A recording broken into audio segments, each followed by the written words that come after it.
स्वागत है आपका अपने channel physics bye Hariom sir में। तो आज हम पढ़ने वाले हैं यूनिट नंबर 2 से टॉप 10 जो बीटी यूपी में पूछे गए प्रश्न जो हमारा बोर्ड है, बोर्ड ऑफ टेक्निकल, उसमें पूछे गए हैं। चलो वीडियो शुरू करते हैं। क्वेश्चन नंबर 1 है डी ब्रोगली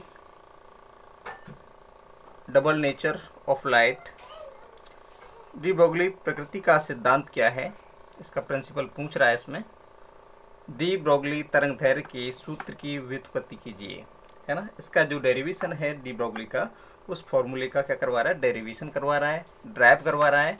तो ये डबल क्वेश्चन है और ये जो है बीटी यूपी में कई बार आया है। तो इस पर वीडियो मैंने बना रखी है, तो आप देख सकते हैं। डी ब्रोगली का जो डबल नेचर का जो फॉर्मूला है कि प्रकाश जो है दो प्रकृतियां होती हैं, उसकी एक तरंग के रूप में होती है, वेव्स के रूप में होती है, और दूसरी पार्टिकल्स के रूप में होती है। तो दूसरा क्वेश्चन देख लेते हैं। दूसरा है प्रकाश के विवर्तन से आप क्या समझते हैं। विवर्तन का मीन्स होता है डिफ्रैक्शन, है ना। इसकी भी वीडियो मैंने बना रखी है। डिफ्रैक्शन का मीन्स है कि अपने पथ से मुड़ जाना। जैसे आप समझ सकते हैं, किसी टॉर्च से जब किसी पोल पर या की दीवार इस तरह से कोई जहां अवरोध है, लाइट डाली जाती है, तो लाइट जो है अपने पथ से थोड़ी मुड़ जाती है। तो ये मुड़ने की जो घटना है, जो मुड़ाव है, उसे विवर्तन बोला जाता है। रास्ता भटक जाना। एक पतली स्लिट से फ्राउनहोफर विवर्तन की व्याख्या कीजिए। इस पर एक एक्सपेरिमेंट हुआ है। पतली स्लिट, फ्राउनहोफर विवर्तन, दो टाइप का जो विवर्तन होता है, उसमें एक टाइप है फ्राउनहोफर, जहाँ पर वस्तु का जो अवरोध है, जो अवरोध से जो दूरी है वो अनंत हो जाती है, और अवरोध से यहाँ पर जो कंडीशन बनती है स्लिट के द्वारा, उसको एक पतली स्लिट के द्वारा जो बनती है उसे फ्राउनहोफर विवर्तन के नाम से जाना जाता है। तीसरा क्वेश्चन है विवर्तन में प्रकाश की तीव्रता का वितरण दर्शाइए। विवर्तन जो होता है उसमें लाइट की तीव्रता, इंटेंसिटी ऑफ लाइट है, उसकी डिस्ट्रीब्यूशन इसमें एक ग्राफ द्वारा दर्शाई गई है। तो ये आप ग्राफ देख लीजिएगा, बुक में अच्छी तरह से देख रखा है, आप सर्च करके भी देख सकते हैं। चौथा क्वेश्चन है परावर्तन। परावर्तन तो आपने पहले भी पढ़ा होगा, और परावर्तन से कई क्वेश्चन पूछे जाते हैं। तो परावर्तन क्या है, रिफ्लेक्शन क्या है। परावर्तन कहते हैं जब कोई प्रकाश किसी समतल से किसी तल से टकराता है, और टकराने के बाद जो है वो वहीं वापस लौट जाता है। तो इस तरह से जो लौटने की घटना है प्रकाश की, वो परावर्तन कहलाती है। दूसरा है, इसमें क्वेश्चन एक और छिपा हुआ है, द्वि अपवर्तन, डबल रिफ्रैक्शन। यहाँ अपवर्तन पूछा गया है, यहाँ परावर्तन पूछा गया है। तो इसमें विद्यार्थीगण जो है विशेष ध्यान देंगे। परावर्तन अलग है और अपवर्तन अलग घटना है। तो डबल जो रिफ्रैक्शन है किस प्रकार किया जा सकता है। इसमें क्या है कि जब अपवर्तन होता है, जैसे आपने कभी देखा होगा, आपके पास कोई बकेट है या इस तरह से कहीं तालाब है या कोई नदी है, उसमें कोई वस्तु अगर गिर जाती है तो वो वास्तविक गहराई से कहीं ऊपर की ओर उठती दिखाई देती है। ये वाली जो घटना है ये अपवर्तन की घटना है। और इस तरह से इसमें जब डबल, दो बार जो अपवर्तन होता है, दो बार का मीन्स दो माध्यमों से होकर, जैसे हवा से हम बात करें वाटर की, पानी की, हवा से प्रकाश जो है पानी में जाता है, तो हवा जो है विरल माध्यम है, और जो पानी है सघन माध्यम है। उसमें जब जाता है तो वो अपने पथ से मुड़ जाता है, और वही फिर माध्यम बदल कर फिर हवा आ जाए तो वो एक सीधी रेखा बन जाएगी। इस तरह से जब दो बार अपवर्तन होता है तो उसे हम कहते हैं ड्यूल रिफ्रैक्शन। पांचवा क्वेश्चन है व्यतिकरण, इंटरफेरेंस तथा विवर्तन में क्या अंतर है। व्यतिकरण की अगर बात की जाए, इंटरफेरेंस की बात की जाए, तो इस पर भी हमने एक वीडियो बना रखी है, तो आप देख सकते हैं। व्यतिकरण का मीन्स होता है, इंटरफेरेंस का मीन्स होता है कि जब प्रकाश इस तरह से किसी वस्तु पर गिरता है और उसमें विभिन्न प्रकार के जो कलर बनने लग जाते हैं, दिखाई देने लग जाते हैं। इसमें क्या होता है, कुछ स्पॉट लाइंस बनती हैं। स्पॉट लाइंस की वजह से कुछ ब्लैक होल्स इस टाइप के बन जाते हैं, स्पॉट्स बन जाते हैं, और कुछ क्या बनते हैं, कुछ लाइन्स ऐसी होती हैं जो चमकीली होती हैं। तो जो चमकीली लाइन होती हैं जो हमें दिखाई देती हैं, और जो स्पॉट लाइन होती हैं वो हमें दिखाई नहीं देती हैं।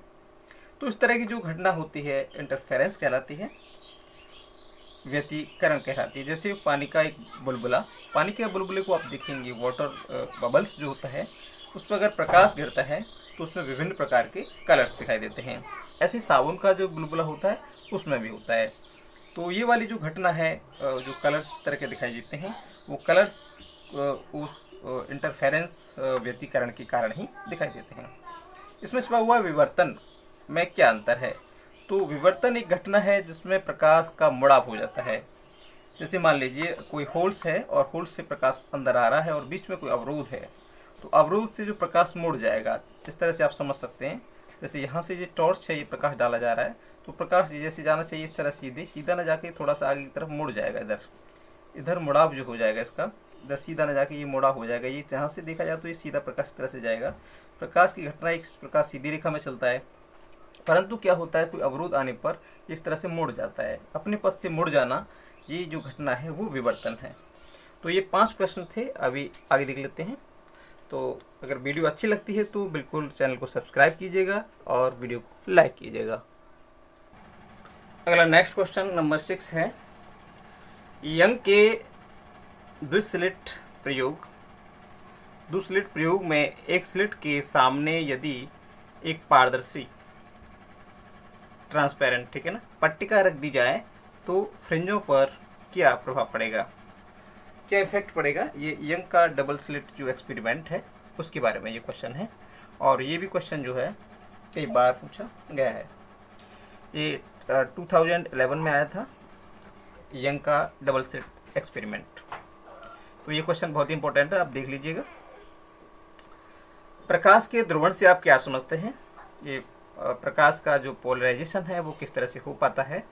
ये भी क्वेश्चन जो है कई बार पूछा गया है प्रकाश के ध्रुवण से। ये 2010 में और 2012 में लगातार पूछा गया था, 10 में पूछा गया था और 12 में, और आगे भी ये क्वेश्चन कई बार रिपीट हुआ है। तो इस तरह से आप ध्यान रखेंगे प्रकाश का ध्रुवण क्या है, पोलराइजेशन क्या है, ठीक है ना। तो उसमें कई टाइप्स हैं, किस किस टाइप से इसका पोलराइजेशन हो जाता है तो देख लीजिएगा। क्वेश्चन नंबर 8 है, आप किस प्रकार जांचेंगे कि दिया हुआ प्रकाश ध्रुवित है या नहीं? आप स्वयं जैसे चेक कर रहे हैं, प्रकाश कहीं से लाइट आ रहा है तो आप किस तरह से चेक कर पाएंगे तो ये प्रकाश ध्रुवित है या अध्रुवित, ठीक है ना। तो पहली कंडीशन में आप देख सकते हैं कि जब जो अध्रुवित प्रकाश जब हमारे पास आता है तो हमें चकाचौंध कर देता है, ठीक है ना। तो चकाचौंध करने वाला जो प्रकाश होता है वो अध्रुवित होता है, और जो चकाचौंध नहीं करता है वो क्या होता है, ध्रुवित होता है। तो ये पहला टेस्ट है। इस तरह के कई टेस्ट उसमें दे रखे हैं और आप बिल्कुल देख लीजिएगा। क्वेश्चन नंबर 9 है, पोलराइड से आप क्या समझते हैं या किस प्रकार कार्य करता है? ये पोलराइड एक डिवाइस है, पोलराइड से कहेंगे। ये भी पूछ लेता है क्वेश्चन में, what is the device of Polaroid? Polaroid device क्या है और क्या आप इससे क्या समझते हैं, क्या है ये, और ये वर्किंग कैसे करती है? तो ये पोलराइड जो होता है एक क्रिस्टल है पोलराइड्स, और उससे क्या होता है, ये अध्रुवित प्रकाश जो होता है, अनपोलराइड जो अध्रुवित प्रकाश है उसको ध्रुवित प्रकाश में बदल देता है, पोलराइड लाइट में चेंज कर देता है। क्वेश्चन नंबर 10 है, मेल्स का नियम क्या है? इसी को इंग्लिश में अगर बोले तो मोल्स का नियम कहते हैं। तो ये एक नियम है, I बराबर I0 cos स्क्वायर थीटा, ठीक है ना। तो ये जी नियम आप बिल्कुल देख लीजिएगा कि ये भी कई बार क्वेश्चन पूछा गया है।